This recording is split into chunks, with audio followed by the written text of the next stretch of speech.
நம்ம சென்னை நகருடைய குடிநீர் தேவையை பூர்த்தி செய்யற விதமா நம்ம சென்னை நகருக்கு 6வதா ஒரு புதிய ரிசர்வாயர் ஒன்று வரப்போகுதான்.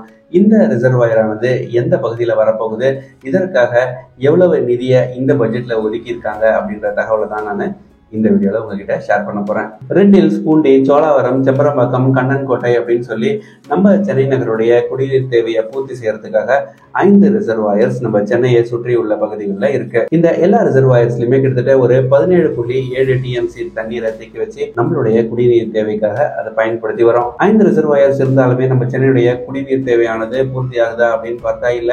ஏன்னா நம்ம சென்னை நகருடைய மக்கள் தொகையானது அந்த அளவுக்கு நாளுக்கு நாள் அதிகரிச்சுட்டே போயிட்டு இருக்கு. இந்த 6வது ரிசர்வாயரானது நம்ம சென்னை நகருடைய எந்த பகுதியில வரப்போகுது அப்படின்னு பார்த்தா கோவலம் பேசின்ல வரப்போகுது. அதாவது ஈஸ்ட் கோஸ்ட் ரோட்ல தான் இந்த 6வது ரிசர்வாயரை கிட்டத்தட்ட ஒரு 350 கோடி ரூபாய் செலவுல உருவாக்க போறாங்க. இப்படி இந்த ரிசர்வாயரை உருவாக்கும் பட்சத்துல பெரும் மழை காலத்துல மழை தண்ணீரானது கடல்ல போய் சேராம இந்த ரிசர்வாயர்ல நம்மளால சேர்த்து குடிநீர் தேவைக்காக பயன்படுத்த முடியும். இந்த ரிசர்வாயர்ல கிட்டத்தட்ட ஒரு 1.7 டிஎம்சி தண்ணீரை தேக்கி வைக்க முடியுமா. கேளம்பாக்கத்துக்கும் மகாபலிபுரத்துக்கும் இடையே உள்ள அரசு நிலத்துல கிட்டத்தட்ட ஒரு 4400 பரப்பளவுல இந்த ரிசர்வாயரானது வரப்போகுது. இந்த ரிசர்வாயர் தமிழ்நாடு சால்ட் கார்பரேஷனுக்கு சொந்தமான இடத்துல அமைக்கப்படும் அப்படின்ற மாதிரி சொல்லியிருக்காங்க. இதற்காக எந்த ஒரு லேண்ட் அக்வசிஷனையும் நம்ம கவர்மெண்ட் பண்ண வேண்டிய தேவையானது இருக்காது.